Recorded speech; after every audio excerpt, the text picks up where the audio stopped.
When I was at school, I always made sure that this is how I looked when I knew I was going to run into my crush, but if you're familiar with my TikToks, you'll know that this is how I looked while I was doing my art GCSE. I always worked hard to make sure there wasn't a crossover until one day I failed miserably. For my final piece, I decided to make a life-sized abstract model of a gay forgotten war hero called Alan Turing, because equality. I even made him a pair of rainbow shoes, but a few days before the exam I tried to put the fully painted shoes on his feet and found they didn't fit. So one morning, a very panicked, a very agitated, very sleep-deprived me, art students I know you can relate, sat on the floor of the art block looking like a homeless person hacking off part of Alan Turing's foot with the saw I borrowed from DT. As I was rocking violently back and forth, I heard my name and I looked up and I shouted, "What?" And that was the moment when I remembered that my crush's form room was also the one I was currently squatting outside of.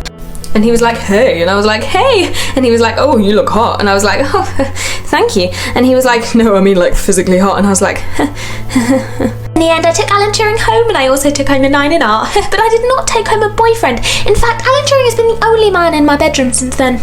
Shocking, I know.